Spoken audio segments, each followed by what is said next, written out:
If there is anything that has taught me and even catapulted my progress in life, it's been failure. My name is Modesta Lillian Buguni, and today on Purpose and Excellence, we're talking about the success in failure. See, I love reading books, and one of the books I've read by Dan and Chip Heath is called Switch: How to Change Things When Change is Hard.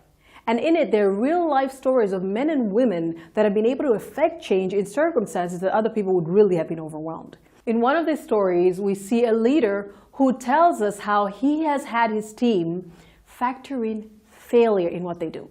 And so it's basically saying failure is part of the business cycle. Business will go up and will go down. There are times that you will do really well in your performance and there are times you don't. But all of that is part of life. What a revolutionary way of thinking. I'm telling you, it's all in your mind. The thing is, failure happens. It's life. Get over it. And the sooner we do, the better it will be for us.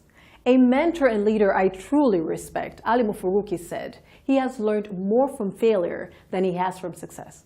He says failure is actually good for entrepreneurs. And Thomas Edison, when he was making a light bulb, he failed 1,000 times before he got it right. And when he was asked, why didn't you give up between the first and the 1,000th time? He says, you know what, to me, I just saw each attempt that didn't work as one other way to eliminate so that I can focus on the new. What an attitude, right? There are several things that keep us staying down when life happens to us. And when we address these, would really turn failure around and be on our way to a comeback. The first thing often is interpretation. Failure is an interpretation. And so like Edison, who said, each time things didn't go well, I just took that as one other way that the experiment shouldn't work so that I can focus on what does. Whenever you hear no, zero, dry, just take it to mean maybe not now, not at that level. Strategize. We shouldn't take failure to mean that's the end of life. It's often our interpretation. Get the right interpretation and you'll bounce back from what now looks like failure. The second thing is emotion. Remove the emotion and you remove the sting. It's often our reaction to what is happening to us more than the facts of what has happened that gets us down. And so when we continuously interpret things and look at things from our heart, and we get bruised, rather than using our mind to interpret what we're looking at. When there's too much emotion, we're inhibited from seeing the possibilities, from finding a strategy. The third thing is opportunity. What you're looking at now as failure could be your opportunity for growth, to chart out new seas, to re-strategize, to come back strong. Daniel, Joseph, Moses, even Jesus himself, if they were to look at their circumstances, they would just think, this is the end. I have failed. I am a failure.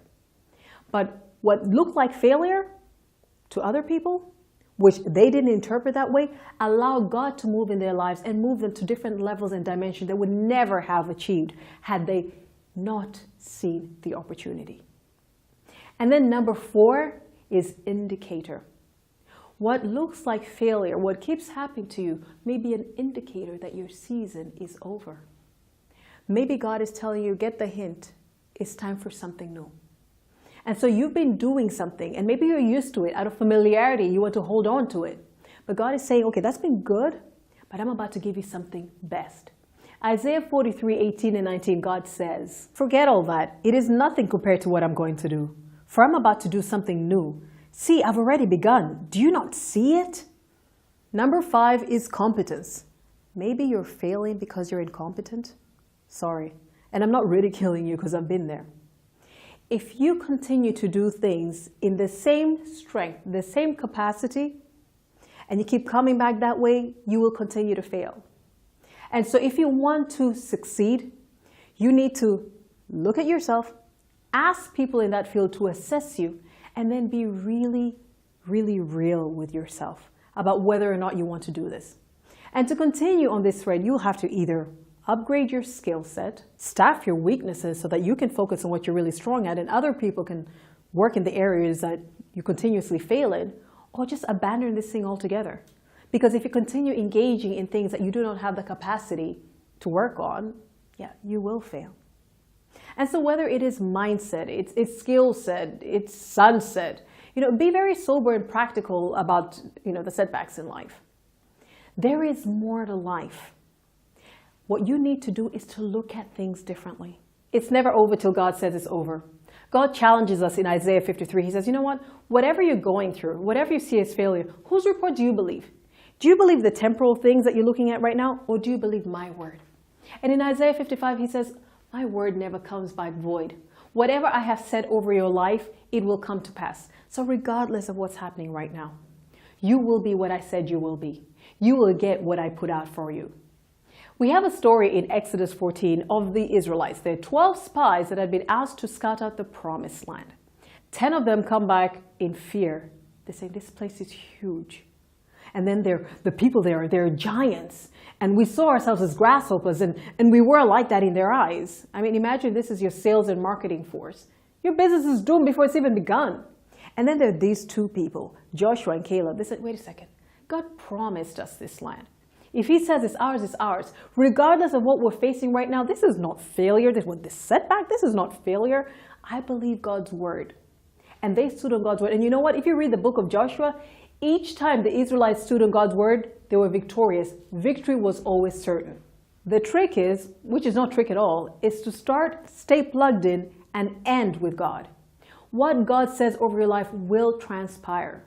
He's called you to a purpose. He will not let you down. Of course, there are ups and downs in life. Factor them in. And so regardless of what the weather looks like today, you can speak into the climate of your life forevermore. Proverbs 18:21 says, death and life, failure and success are in the power of the tongue. So it is what you think and speak that will determine your ultimate end. And so speak life, speak success. Look at things as God does. So even if it looks like failure, you can speak success into your life. Paul said in Romans 8:28, all things, with the exception of none, work out for the good of those who love God and are called according to his purposes. That means that no matter what it looks like right now, you are a man or woman of purpose, and God is faithful to finish what he has started in you. I'd like to hear from you, because a lot of people get setbacks and that floors them, never to recover again. So subscribe to our YouTube channel, share on our platforms, Facebook, Twitter, Instagram, Google+, LinkedIn, wherever you find us. Let's get this conversation going, because a lot of people have taken to be failure what were mere setbacks and opportunities to re-strategize. So until next time on Purpose and Excellence, asanteni sana, kwaheri.